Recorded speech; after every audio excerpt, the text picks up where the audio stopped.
जय श्री कृष्ण। प्रिय मित्र हो, आज हम आपको जीवन में सफलता के लिए एक अध्याय का श्रवण करा रहे हैं, जो सुनने मात्र से आपके जीवन में सुख संपत्ति और धन की प्राप्ति होगी। तो चलिए अध्याय को प्रारंभ करते हैं। मित्र हो, इस वीडियो को पूरा अंत तक देखें। आज हम देखने वाले हैं अपने भविष्य में झांक कर देखने की ज़रूरत है। जो बात छोटी बड़ी कंपनियों के लिए कारगर है, वह आपके लिए भी कारगर हो सकती है। आपको अपने हर काम में समस्याओं को पहले ही टाल लेने का अभ्यास करना चाहिए। एक यात्री की तरह अपनी जिंदगी के सफ़र को देखें। अब उन नकारात्मक बातों की कल्पना करें जो आपके साथ हो सकती है, और इस बात की भी आप उन पर कैसी प्रतिक्रिया देंगे। आपको देखकर हैरानी होगी कि जटिल और बेहद मुश्किल समस्या आने पर भी आपके पास किस तरह से उससे निपटने की योजना पहले से तैयार होगी। उदाहरण के लिए, आप क्या करेंगे अगर आपकी नौकरी आज ही चली जाए? आज की दुनिया में नौकरी चले जाने का खतरा अधिकांश लोगों के लिए चिंता का सबसे बड़ा कारण होता है। एक ताज़ा अध्ययन के अनुसार काम करने वालों में 37% से ज़्यादा लोग ऐसी चिंता में डूबे रहते हैं। एक आदमी था, उसके दिलो दिमाग में नौकरी जाने का डर बिना किसी बात इतना गहरा बैठ गया है कि उसे कुछ और सूझता ही नहीं। ऊपर से यह भय उसे वह काम करने से भी रोक रहा था जो कि उसे नौकरी बचाने के लिए करना चाहिए था। उसका भय और विकल्पों का अभाव ही उसे नौकरी से हाथ धो बैठने की स्थिति की ओर ले जा रहा था। मित्र हो, आपकी नई नौकरी कैसी होगी ये आपको सोचना चाहिए। कई बार अपनी अगली नौकरी क्या होगी, अधिकांश लोगों के लिए यह सवाल चौंकाने वाला होता है। उन्होंने तो इस बारे में सोचा तक नहीं होता कि उनकी अगली नौकरी क्या होगी। लेकिन हम जानते हैं कि दुनिया के काम करने के तौर तरीके काफ़ी तेज़ी से बदल रहे हैं। सच्चाई यही है कि आप भी कई नौकरियां बदल चुके हैं। यह अवश्य भावी है कि आप फिर नौकरी बदलेंगे, और शायद आपकी सोच से भी पहले ही। ऐसे में आपकी अगली नौकरी किस तरह की होगी? हर व्यक्ति को अपनी अगली नौकरी के लिए तैयार रहना चाहिए। तो कई लोगों के लिए यह विचार ही बिल्कुल नया होता है, या तो उन्होंने इस बारे में सोचा नहीं होता है, या फिर वे इस बारे में सोचना नहीं चाहते।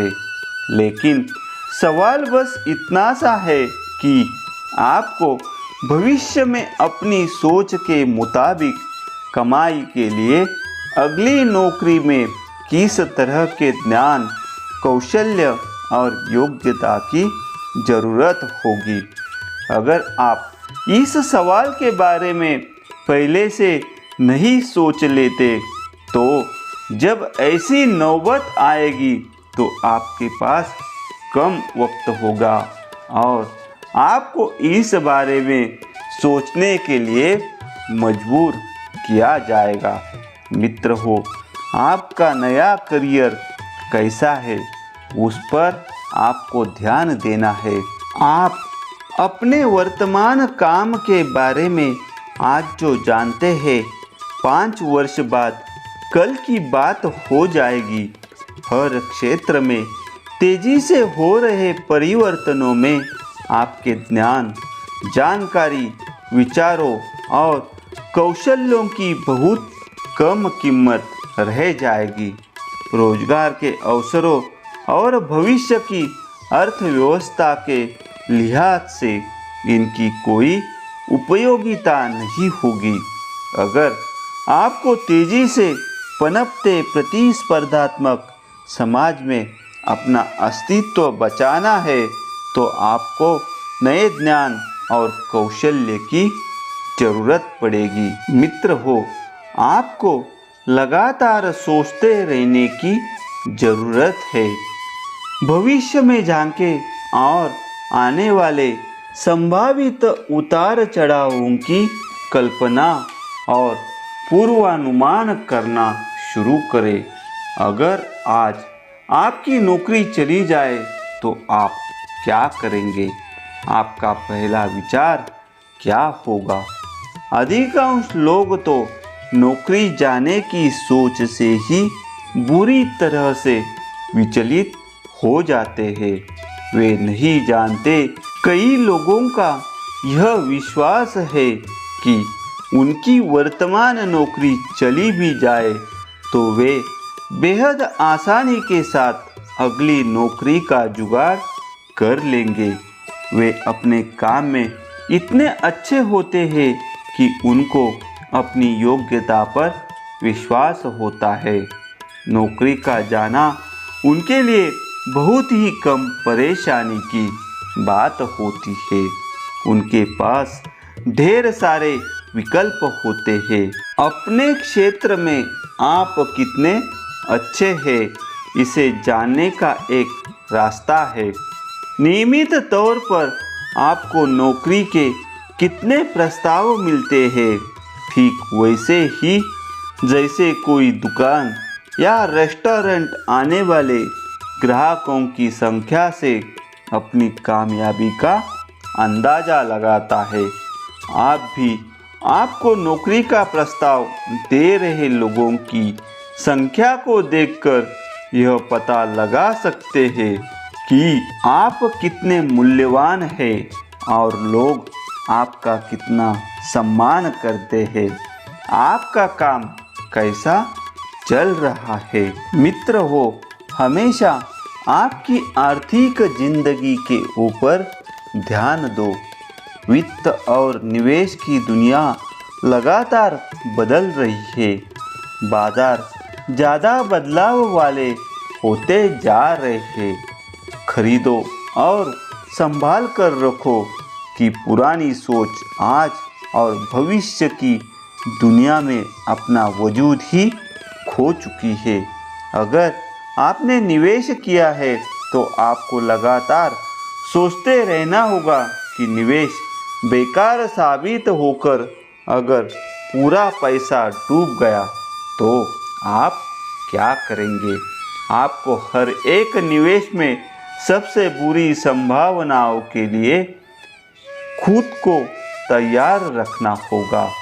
आपके आर्थिक तौर पर आज़ाद होने का, आपके द्वारा अपनी आर्थिक जिंदगी और आर्थिक आज़ादी के बारे में सोचने के लिए दिए गए वक्त के साथ गहरा ताल्लुक है। अपने बूते लखपति करोड़पति बने हजारों लोगों के साथ एक महान व्यक्ति द्वारा किए गए साक्षात्कारों के मुताबिक उन सभी में एक गुण समान था। उन सभी ने औसत व्यक्ति की तुलना में आर्थिक मामलों पर सोचने के लिए ज़्यादा वक्त दिया। औसत वयस्क भले ही वह अधिकांश वक्त पैसे के बारे में ही चिंता करता रहता हो, उसके नियोजन के बारे में 2 या 3 घंटे प्रति माह से ज़्यादा नहीं सोचता।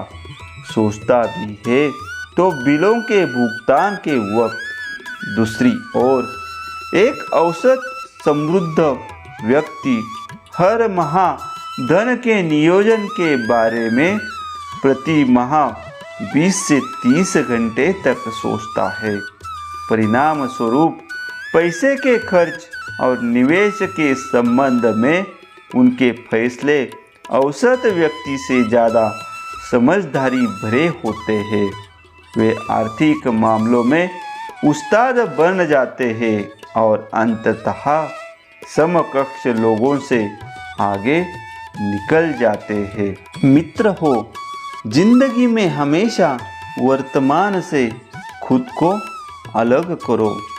अपनी जिंदगी में होने वाली संभावित घटनाओं के बारे में पहले से ही सोच लेने की यह काबिलियत अभ्यास से ही हासिल की जा सकती है।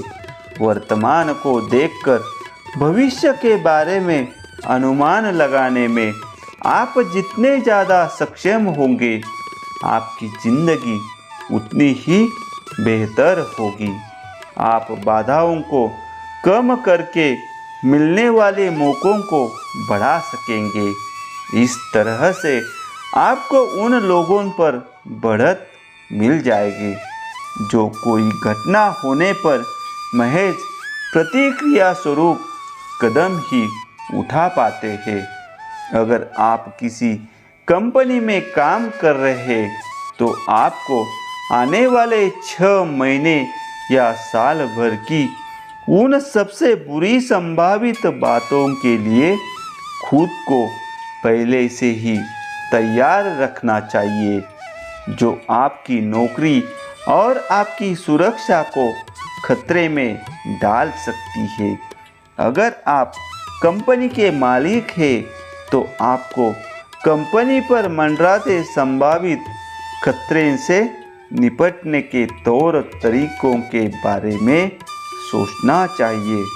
आपको अपनी पत्नी के साथ मिलकर परिवार पर आ सकने वाले संकटों के बारे में चर्चा करनी चाहिए और उससे निपटने के लिए योजना भी पहले से ही बनाकर रखनी चाहिए। अपनी आर्थिक एहतियात बरतें, मतलब आप ऐसे लोगों के बारे में हमेशा ही पढ़ते रहते होंगे जिन्होंने बीमे का लाभ नहीं उठाया और आखिरकार अपनी कार, बंगला और कई बार तो अपनी पूरी कमाई को ही गंवा दिया। वे भविष्य में झांकने में नाकामयाब रहे और यह भी नहीं सोच सके कि उनके घर में आग लग जाए, उनका एक्सीडेंट हो जाए तो क्या उनके पास पर्याप्त बीमा है। अपनी आर्थिक स्थिति को संरक्षित करने का सबसे बढ़िया तरीका है नियमित बचत के तौर तरीकों का विकास। आपका लक्ष्य अपनी कमाई का 10% या उससे कुछ ज़्यादा की बचत करने का होना चाहिए। हर माह, हर वेतन और हर कमाई से।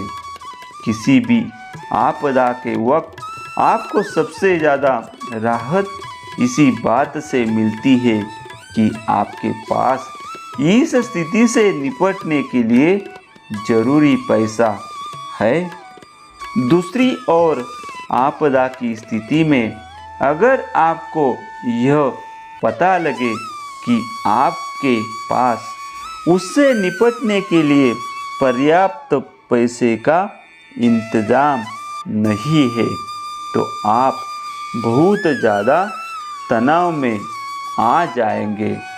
अगर आप पैसा नहीं बचा सकते तो आप में महान बनने के लिए जरूरी गुण ही नहीं है। मित्र हो, जिंदगी में ऐसी ही मोटिवेशनल बातें सुनने के लिए चैनल को सब्सक्राइब कीजिए और कमेंट में लिखिए जय श्री कृष्ण।